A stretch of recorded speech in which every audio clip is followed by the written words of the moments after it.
My name is Ringisai Chiko. I'm a researcher with the Institute for Security Studies based in Pretoria.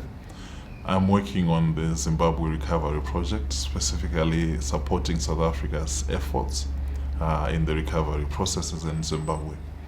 One of the key areas of interest for the recovery of Zimbabwe has been attracting investment in the country. For a number of years now, over 2 decades, Zimbabwe has been a pariah state with very limited investors coming into the country, no new money coming into the country except for the Chinese. But even in that, the quantums have been very low, hardly ever going beyond 500 million in any given year. In 2017, in November, the strongman of Zimbabwe, Robert Mugabe, was removed and a new government came into power led by Emerson Mnangagwa. Now, with the dire economic stress and the pariah status that the country had, one thing that was clear even in the new president's speech was that Zimbabwe needs to double down on efforts to re-engage with the international players, as well as to attract more investments into the country after many, many years of de-investment even. Now, to do this, the new government set out on a charm offensive internationally to try and attract new investors, to try and drum up support for its re-engagement efforts. And one of its mantra that was formulated in its first inaugural speech was Zimbabwe is open for business. And a clear sign that they were moving away from the old Mugabe regime and way of doing things to a more market-friendly and business-friendly environment so as to attract more investments into the country. The government went at length on this charm offensive. The first time ever that a Zimbabwean president was ever at Davos was in 2018. And the government developed a lot of policy frameworks to guide this investment initiative. One of them was towards a middle-income economy by 2030, which is more or less a wish list to see Zimbabwe become a middle-income economy only about under 11 years away from today.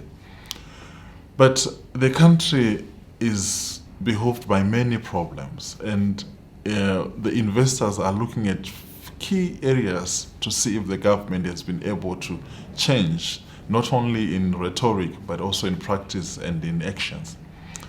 One of the things that has always been a stumbling block in Zimbabwe was the respect for the rule of law.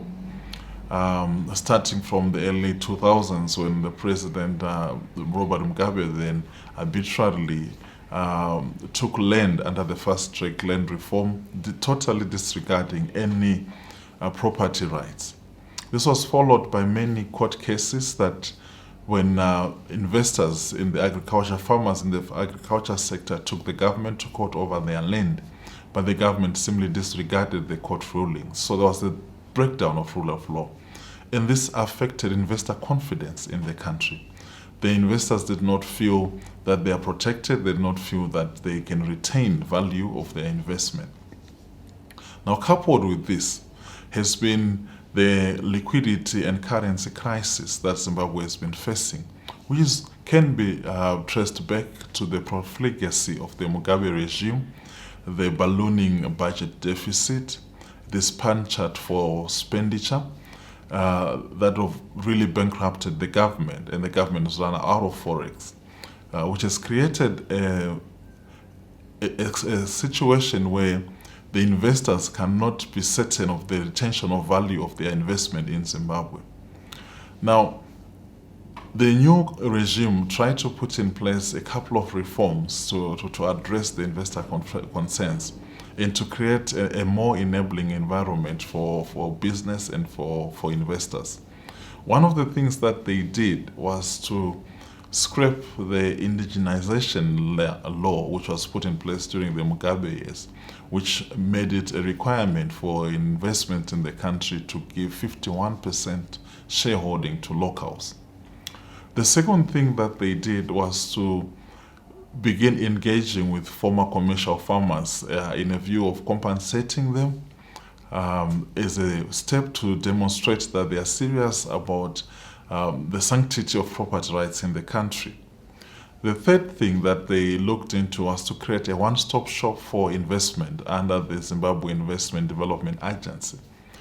And all this to try and rationalize the procedures and the processes, because Zimbabwe it really stands out as number 155 in the ease of doing business index out of 190 countries.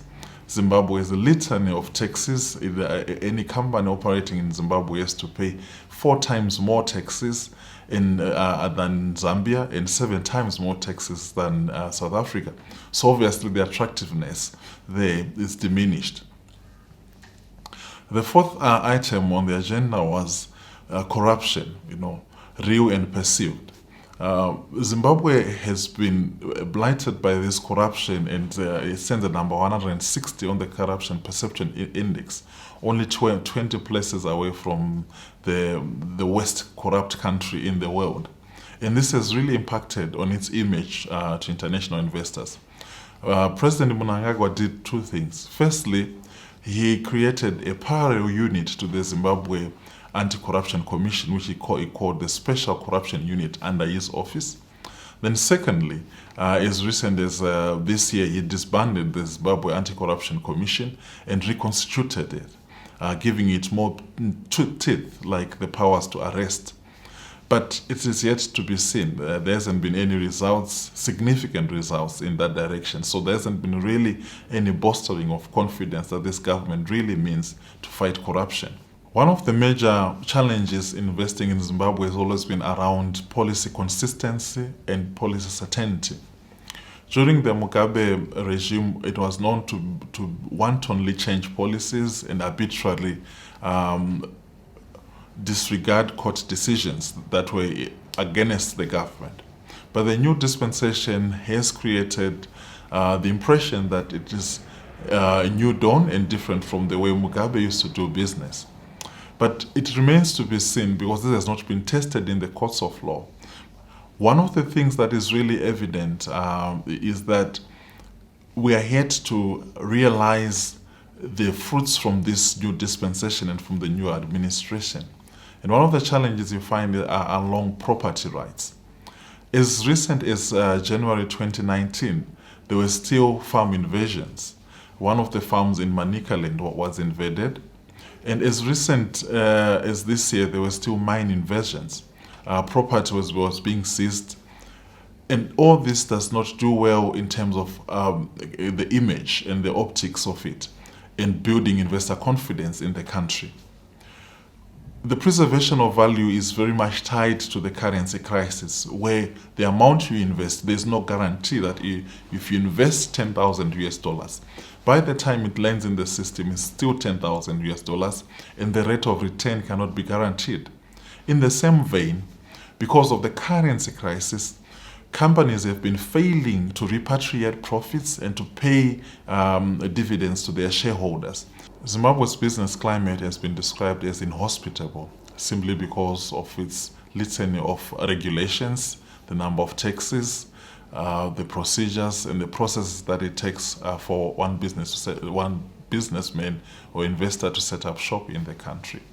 But the country has been putting in efforts to try and boost investor confidence. But inconsistencies appear in how the government is coordinating its efforts.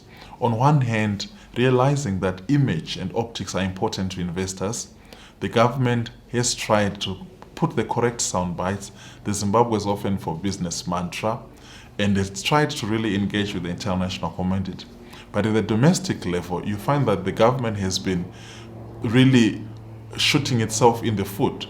The example of the recent farm invasions, the mine invasions, the disregard of court rulings on the Gaika mine issue, and the military involvement in civilian matters, especially the killings of protesters on January 14 and August the 1st. All this has not done much to engender the investor confidence that the country really needs. The ISIS has been engaged in research to try and see and assess the climate in Zimbabwe. Is it ripe for investors? what are the pitfalls, what has been the success. And to this end, we have produced an upcoming Southern Africa report, which is detailed and really unpacks the nuances around the investment climate in Zimbabwe. You should look up for it on the ISS website.